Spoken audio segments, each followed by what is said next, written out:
Muito bem, meus queridos, hoje nós vamos estar falando sobre os nossos defensores. E durante muito tempo eu confesso que eu estive enganado a respeito de uma situação que eu vou estar falando hoje aqui. E talvez seja o teu caso também, eu não sei. Talvez fosse só eu que estivesse enganado a respeito disso. Mas, com certeza, não sou o único a descobrir isso também, né? Mesmo porque como eu recebi autorização para gravar vídeos baseados nas rapsódias da realidade do Chris Oyakhilome, eles me autorizaram, né? É, eu vou estar falando sobre o assunto, não é exatamente a coisa, mas é baseado naquele estudo. Então, hoje nós vamos ver sobre os nossos defensores. E o texto de hoje, 1 João 2,1, diz assim: Filhinhos meus, estas coisas vos escrevo para que não pequeis. Se todavia alguém pecar, temos advogado junto ao Pai, Jesus Cristo, o justo. Então, alguns dizem que desde que Jesus subiu ao céu, e essa era uma das minhas crenças, né? Ele tem rogado ao Pai em nosso nome para que tenha misericórdia de nós e perdoe os nossos pecados. Isso é absolutamente um absurdo. Se é isso que ele tem feito desde que ascendeu aos céus, então por que ele veio morrer pelos nossos pecados? É uma pergunta óbvia, tão, né, que muitas vezes nós temos a impressão disso, que Jesus está lá, e aí alguém comete um pecado, e Jesus, diante do Pai, ele defende a gente. Errado. Não é isso. Nós vamos entender mais para frente. Então, Jesus Cristo é o quê? Nosso advogado, não é isso? Mas junto ao Pai. Junto ao Pai. Essa é aquela diferença que a gente não percebe. Por exemplo, Jacó lutou com o anjo, ou lutou com Deus, e venceu. Como que ele ia vencer lutando com Deus, segundo um pensamento que poderia ocorrer, que era lutando com Deus, num sentido de contra Deus, mas não é contra Deus, é com Deus, lutando com Deus, assim como o Espírito Santo conosco, e o Deus conosco. Jesus está conosco. Quando aquele anjo desceu lá, né, para lutar com Jacó, não foi para brigar com Jacó. O fato de ele ter ferido Jacó não quer dizer que ele lutou dessa forma, um tentando matar o outro. Não tem como. Na verdade, o anjo estava ali abençoando Jacó, ministrando a vida dele, para ele mudar o seu caráter, um monte de coisa que precisava mudar na vida de Jacó, tanto que ele saiu dali transformado, né? Saiu na dependência de Deus, não mais nos seus truques para prosperar e um monte de coisa, certo? Então veja, é a mesma coisa. Se Jesus tivesse vindo aqui para fazer o que fez, e depois ter que continuar nos defendendo, diante do Pai, como se o Pai tivesse irado conosco, procurando acabar com a nossa raça, porque nós pecamos, e Jesus tentando nos defender. Não, gente. Quem é que mandou o Filho para cá? O Pai. Por quê? Porque a Bíblia diz que ele nos amou de tal maneira que enviou seu Filho unigênito. Lembre-se, unigênito, o primeiro gerado, para nos salvar. Depois que ele nos salvou, como é que ele é visto agora? Como unigênito ainda? Não. Agora ele é o primogênito entre muitos irmãos. É o primeiro gerado entre muitos irmãos. Isso significa que você, agora, como filho de Deus, nós somos irmãos de Jesus, co-herdeiros com ele. Então, é todo um favor do céu a nosso respeito. O que ele faz então? Vamos ver aqui. É ele quem nos ajuda a insistir no que nos pertence. Ele cuida para que caminhemos na realidade vital de tudo o que a sua morte, sepultamento e ressurreição consumaram para nós. O Pai não está contra nós, pelo contrário. Ele colocou Jesus como nosso advogado contra nossos acusadores. Ele luta é contra os nossos acusadores. Não como se o Pai tivesse furioso, como está dizendo aqui, contra nós. Não, ele não está. Ele nos ama. E ele é o maior investidor para a nossa salvação. Meu Deus, como é que eu não via isso antes, né? Imagine que você tem um caso em que um acusador está acusando você de um crime e seu pai contrata o melhor advogado para lhe defender. Jesus Cristo é esse advogado. Ele não está defendendo você da ira do pai, pois Deus não é o seu acusador. Quem que é o acusador? Não estamos destinados à ira. Olha o que diz aqui, 1 Tessalonicenses 5, 5, versículo 9. Diz assim: porque Deus não nos destinou para a ira, mas para alcançar a salvação mediante nosso Senhor Jesus Cristo. Ele não nos destinou à ira, ele nos destinou à salvação em Cristo. Certo? É o diabo que acusa o povo de Deus. Em Apocalipse 12, versículo 10, fala sobre isso, né? Mas o Pai tem Jesus como seu advogado. Veja bem. Mas você sabia que o Espírito Santo também é seu defensor? Sim, ele é. Em João 14,16 Jesus disse: e eu rogarei ao Pai, e ele vos dará outro consolador, outro igual a mim. E olha só, a versão amplificada clássica nos dá 6 sinônimos da palavra consolador, traduzida do grego. Então aqui nós estamos, e um deles, né, Paráclitos, é um deles. Todo mundo já sabe disso aqui, né? O Paráclito, sei lá onde é que está esse acento, mas está ali. Um deles é advogado. Sabia? Tem que estar junto de nós para nos ajudar. É o nosso advogado. O Espírito Santo é o seu advogado, conselheiro para a defesa. Ele não apenas observa de longe quando lutamos com forças e circunstâncias que nos atacam. Ele chega bem no meio da batalha e assume o comando conosco. Ele enfrenta nossos adversários. Como é que você acha que ele intercede por nós com gemidos inexprimíveis, porque não sabemos o que havemos de orar? Nós não sabemos o que está por trás de tudo isso. Nossos olhos espirituais nem sempre estão tão abertos ao ponto de nós vislumbrarmos toda essa batalha espiritual. Mas ele está. E ele sabe o que precisamos. Por isso que ele está aqui, para nos ajudar. Nunca se esqueça disso. Jesus é o nosso advogado junto ao Pai. Enquanto o Espírito Santo é o advogado do Pai conosco. Jesus está à destra de Deus, intercede por nós. O Espírito Santo está conosco e intercede por nós.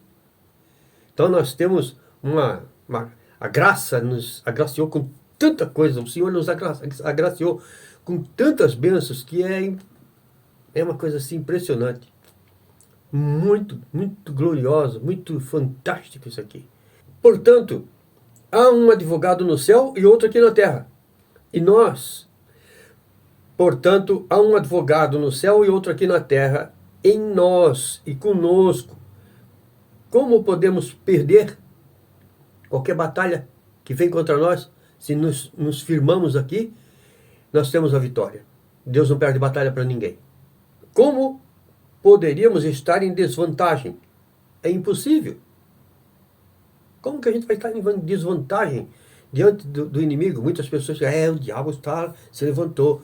Mas o Espírito Santo já está de pé faz tempo. Certo? E se você olhar, o diabo já foi derrotado. Você não precisa lutar contra o diabo, ele já é vencido. Faça o que você tem que fazer. Lembre-se de uma frase que uma vez o Senhor me mostrou, né? Que Deus não precisa, ele falou, eu não preciso que alguém me diga o que fazer, eu preciso de alguém que faça o que eu disse. Então daí surgiu uma frase, que Deus não precisa de que alguém lhe diga o que fazer, mas que façam o que ele diz. Isso é importante. Você faça o que ele diz. Ah, mas eu não sei. Lê a palavra, a palavra dele é ele falando. Ele falou, foi escrito, está escrito. Para ninguém botar dúvida, mas quem sabe era mais assim ou mais assim. Não, está lá escrito, não tem como ter dúvida. Se está escrito, está escrito. É assim que é a vontade dele. Certo? A palavra de Deus revela a vontade de Deus. Grava isso na tua mente. Todas as promessas de Deus são da vontade de Deus. E a sua palavra revela a sua vontade. Então, nunca se esqueça disso. Amém? Eu quero fazer agora uma oração e confissão de fé na palavra de Deus. Vai ser misturado o negócio aqui. Vou estar falando com Deus e ao mesmo tempo declarando a verdade, deixando que o Espírito Santo se levante dentro de nós aqui, ó, faça isso você aí também. Porque eu vou estar falando algo importante. Se você quiser, feche os teus olhos agora e ouça, preste atenção e viaja junto comigo aqui. Em Romanos 1, diga assim, ó. Querido Pai, agradeço pela tua graça e pelo poder da tua justiça operando em mim. Agradeço por me amares e providenciares para que eu no céu e na terra viva livre de condenações e acusações. Em Romanos 8:1 diz, portanto agora já não há condenação para os que estão em Cristo Jesus. Lembra? O diabo vem para te acusar. E a palavra de Deus diz que não há mais condenação para os que estão em Cristo Jesus. Porque por meio de Jesus Cristo, a lei do Espírito de vida me libertou. Declara isso. Porque por meio de Cristo Jesus, a lei do Espírito de vida me libertou da lei do pecado e da morte. Em Romanos 8:3, continuando, né? O versículo seguinte, porque aquilo que a lei fora incapaz de fazer por estar enfraquecida pela carne, Deus o fez enviando o seu próprio Filho à semelhança do homem pecador, como oferta pelo pecado, e assim condenou o pecado na carne. A fim de que as justas exigências da lei fossem plenamente satisfeitas em nós, que não vivemos segundo a carne, mas segundo o Espírito. Lembra-se? Você nasceu de novo, agora você vive segundo o Espírito. Antes você não conseguia. Uma, porque você não tinha o Espírito. Mas agora, você já tem o Espírito. E é Ele que te capacita. A lei não te capacitava a vencer essas coisas. Por isso, sempre debaixo de condenação e tentando fazer algo para agradar a Deus. Agora aqui, nós andamos por aquilo que Jesus fez, que com certeza agradou a Deus. Foi o sacrifício perfeito. Jesus é o nosso sacrifício perfeito. A fim de que as justas exigências da lei fossem plenamente satisfeitas em nós, que não vivemos segundo a carne, mas segundo o Espírito. Em Romanos 8:34 diz assim, ó, quem os condenará? Se estamos falando de um defensor, é porque tem alguém acusando, certo? Mas agora veja só o que a palavra de Deus diz. Quem os condenará? Nós. Quem vai nos condenar? Foi Cristo Jesus que morreu e mais, que ressuscitou e está à direita de Deus e também intercede por nós. Então está lá Jesus intercedendo por nós. Certo? Romanos 8:26. Da mesma forma o Espírito nos ajuda em nossa fraqueza, que pode ser enfermidade, debilidades que nós temos no nosso corpo, na nossa alma. No Espírito a gente não tem. O Espírito é santo. Veio do céu. O que habita aqui agora. O eu nascido de novo sou santo. Conteste. Ah, não é santo não. A Bíblia diz que é santo. Os santos. Não os pecadores. Como falei no outro vídeo. Como é que você vai estar sentado à direita do Pai? Você está com Cristo nas regiões celestiais em pecado. Porque você não vai estar lá. Você já está. Essa é a confusão que muita gente faz. Que um dia eu vou estar na glória. Você já está.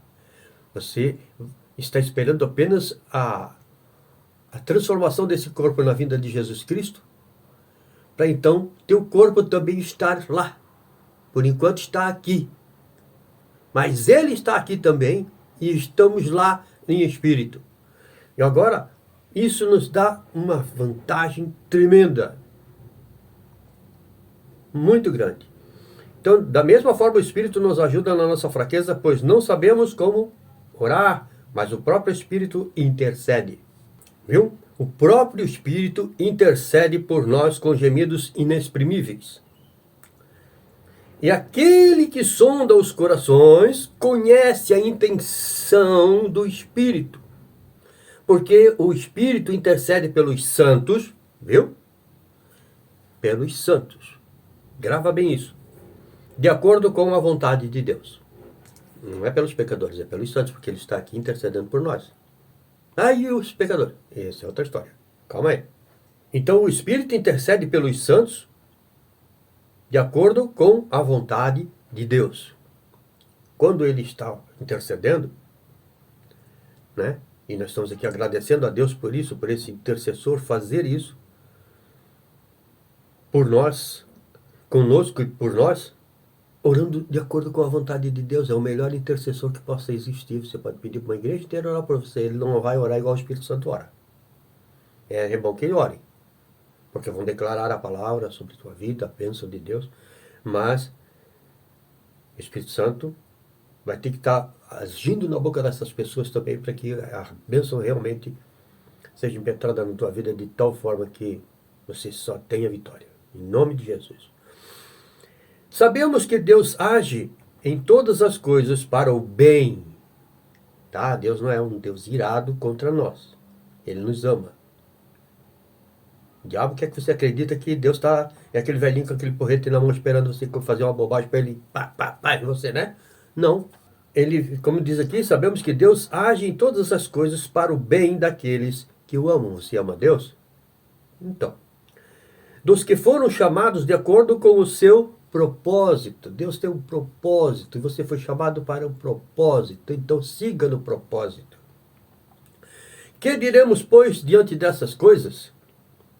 Se Deus é por nós, quem será contra nós? Você já viu aqueles caras que tem um monte de dinheiro e compra político, compra juiz, compra tribunal, compra todo mundo, mas tem um monte de advogado e ninguém bota a mão nele? Pois é, nós não temos esse tipo de gente corrupta, nós temos Pai, Filho e Espírito Santo e ninguém bota a mão em nós, certo? E o maligno não lhes toca. É a palavra de Deus que garante isso. Se você permanecer nele, estar nele, entregou sua vida para ele, o maligno não lhe toca. Você já é um vencedor. Você não será um vencedor. Você já é um vencedor. Amém? Então eu vivo livre do pecado e da consciência do pecado, produzindo frutos de justiça, manifestando o amor de Cristo, hoje e sempre, em nome de Jesus. Amém. Muito obrigado, Senhor, por todas essas dádivas, por todas essas maravilhas. Que cada um que está me ouvindo nesse instante, está assistindo esse vídeo, que seja abençoado tremendamente e possa caminhar nessa paz, nessa segurança de que o Senhor é conosco, que o Senhor nos ama e fez de tudo por nós, que tudo já está feito, já está consumado. Estamos aguardando a tua volta, Senhor, para subirmos com Cristo aos céus definitivamente. Em nome de Jesus. Amém. Fique com Deus.